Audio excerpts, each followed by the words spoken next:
Hi, Miss April here from First Baptist Church, Cold Spring. I want to thank you so much for joining us for another segment of Kids Worship. Guys, today we're going to learn how God can use unlikely people to do extraordinary things. We also are going to have a wonderful time of worship. I want you to stand up right now and get ready to sing and be a part of this time. We're going to sing God is on the Move, because let me tell you, He's on the move. Then we're going to sing I Can Do All Things. Guys, we can do all things through Christ who strengthens us. So don't think just because you're young, you can't, because you can. Allow God to use you today. Have a blessed service, and I'll see you later. This is God is on the Move, so come move with us and get your family to join as well.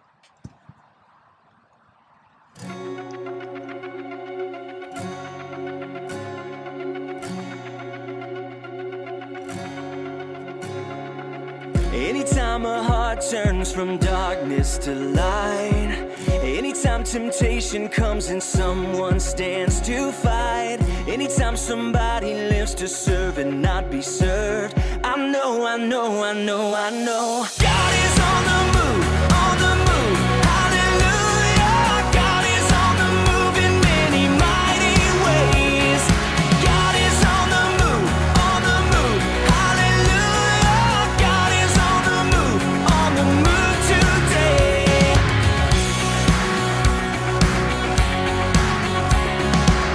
Anytime in weakness someone falls upon their knees, or dares to speak the truth that sets men free. Anytime the choice is made to stand upon the word, I know God is on the move, hallelujah. God is on the move in many mighty ways. God is on the move, hallelujah. God is on the move today.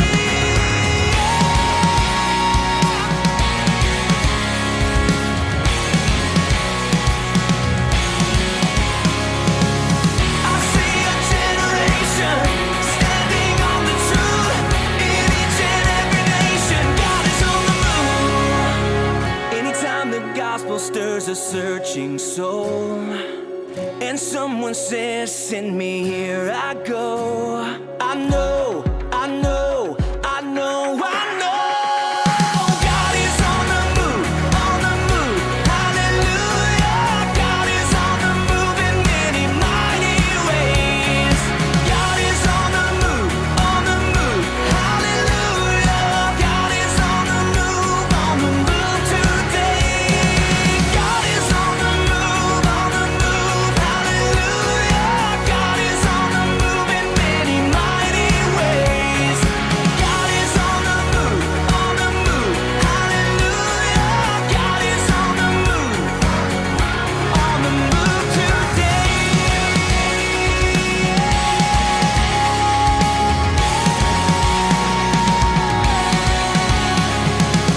I see a generation standing on the truth in each and every nation. God is on the move.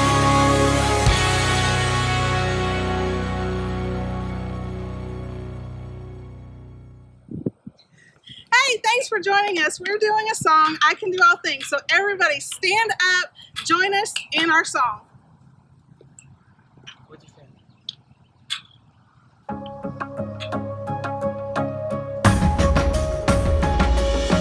I can do all things through Christ who gives me strength.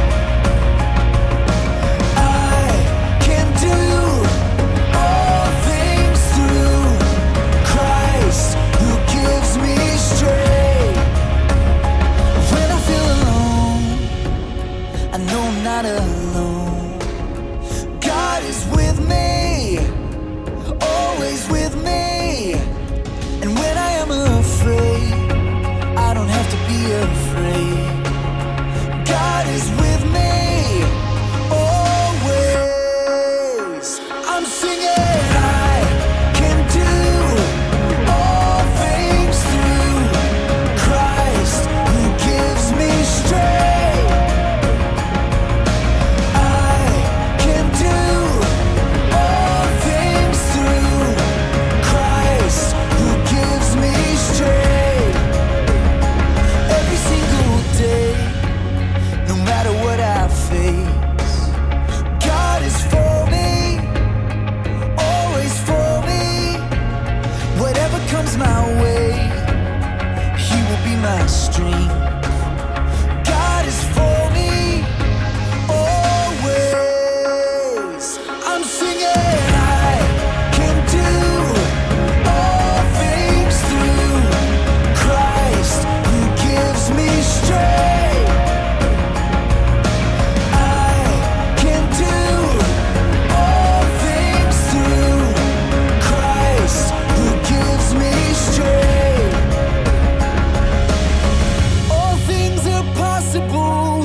week we learned about the story of Jesus and the real meaning of Easter. But today our story takes place a long, long time before Jesus, but it was really in the plan that God had about Jesus. Because this story is about his great, great, great, great, whatever it is, great grandmother named Rahab. And she lived in the city of Jericho.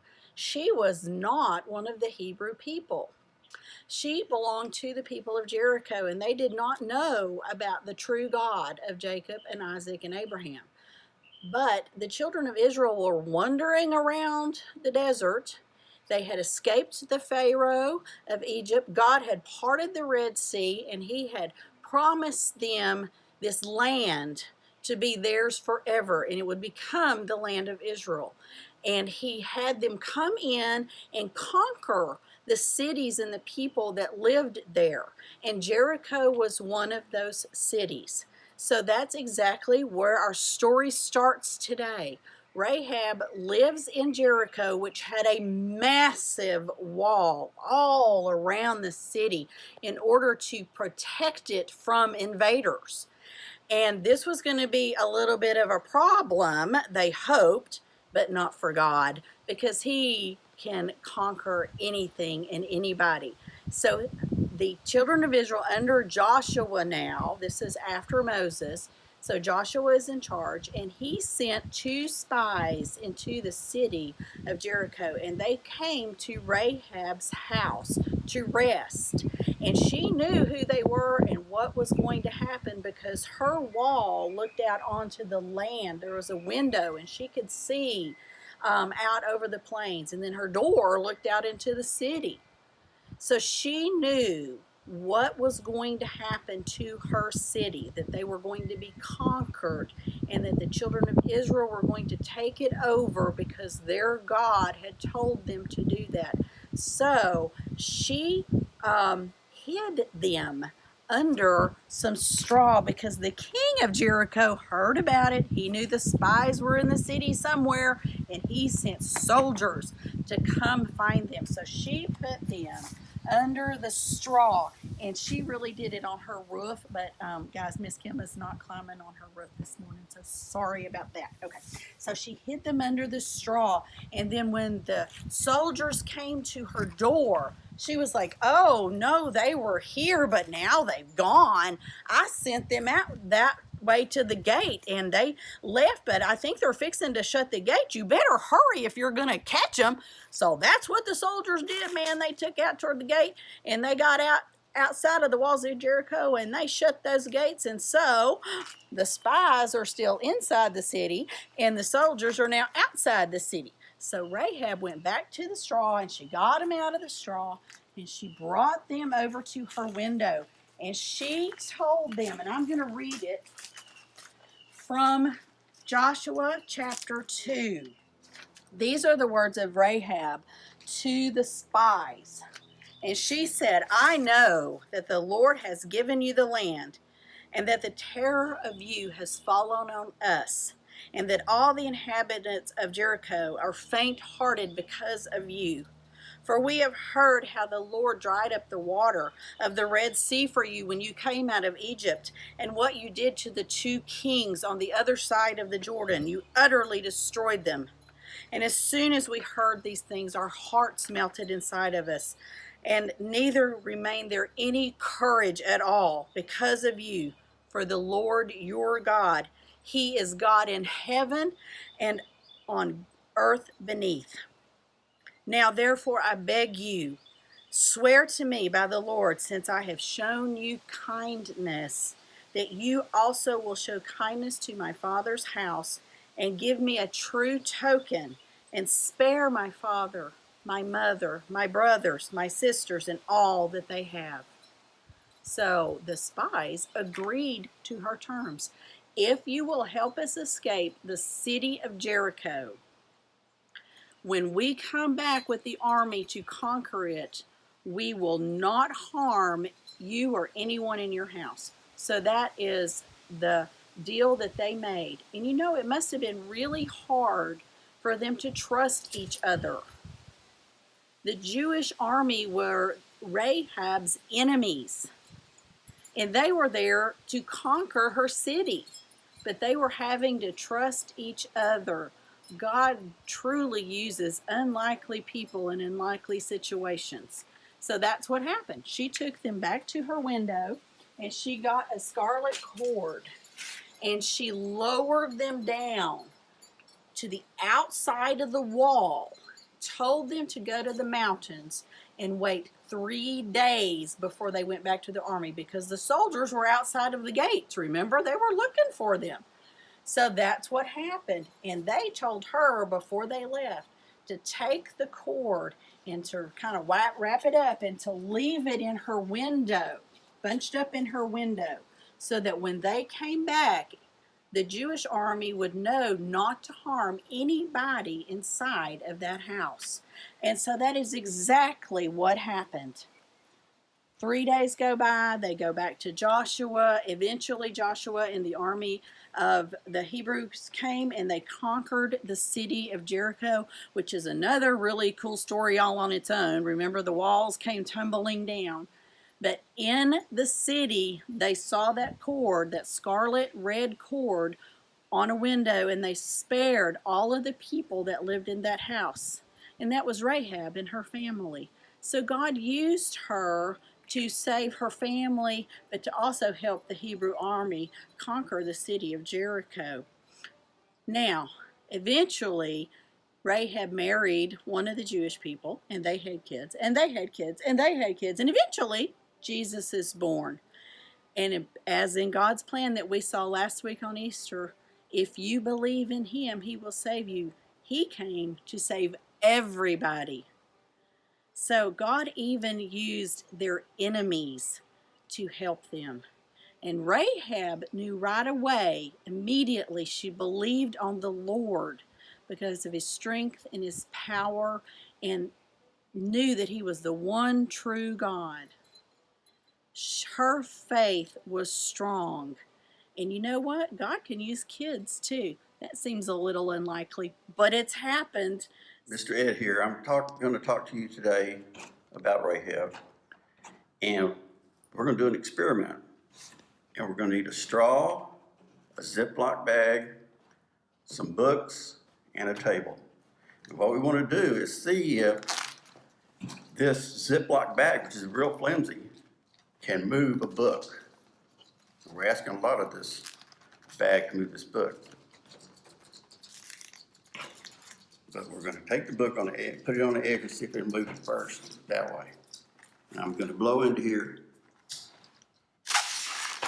And it did. So what we want to do now, let's go ahead and see if it'll hold the book up in the air.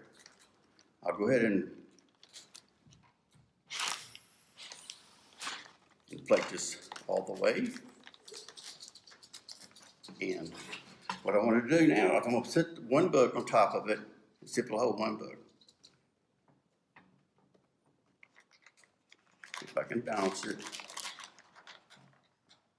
And it does. It holds one book up in the air and it's completely off the table. So let's see if it can hold two books. And it holds two books. How about three books?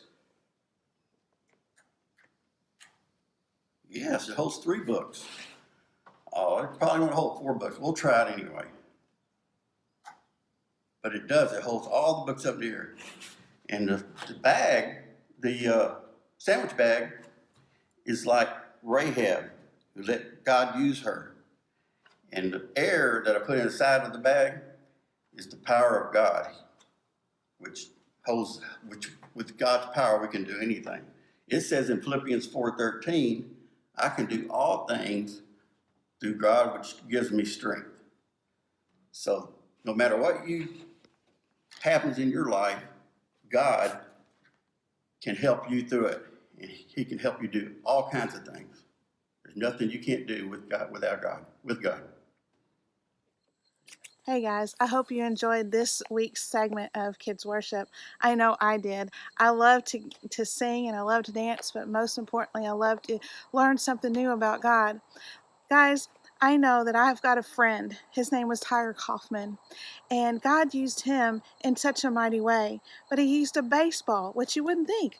That's kind of strange. But God used a baseball to save Tiger's life. And through that, he has been one that has talked to so many people about Jesus since he was a young kid. He has been able to talk to more people than I think I've ever had the opportunity to. And he's been able to reach nurses and doctors. He's been able to reach patients, and he just got to share his testimony about what God did in his life. So I want to encourage each and every one of you, whatever God's doing in your life, share it. Tell your friends about this video. Tell your friends about church, and when we get back together, invite them to come. One other thing, guys, I want to invite you that whenever you're doing your songs or whatever, have your parents video you or take a picture of you and put it down in our comments below.